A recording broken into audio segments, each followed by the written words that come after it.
Hindi raw sang-ayon ang 42% ng mga Pilipino sa inihaing impeachment complaint laban kay Vice President Sara Duterte batay sa survey ng social weather stations. 32% naman ang sang-ayon. Pinakamaraming sumang-ayon ay mula po sa Mindanao, habang pinakakaunti naman mula sa Luzon. Sa parehong survey, 44% ang naniniwalang dinidelay umano ng Senado ang impeachment trial ng bise. 25% naman ang nagsabing hindi sila naniniwala rito. 1,200 ang sumagot sa survey na may sampling error na plus-minus 3%. Ginawa ang survey nitong June 25 hanggang 29 kung kailan nagsumite ng certification ng House prosecutors kaugnay sa one-year bar rule, pati ang kanilang tugon sa sagot ng bise sa summons ng impeachment court.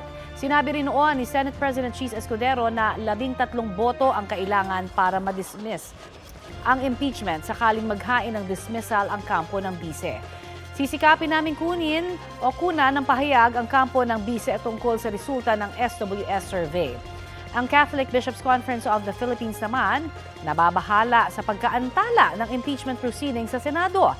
Naniniwala raw silang lehitimo at demokratikong hakbang ang impeachment para sa transparency at accountability sa gobyerno. Dati nang itinanggi ng Senate Impeachment Court na dinidelay nila ang proseso.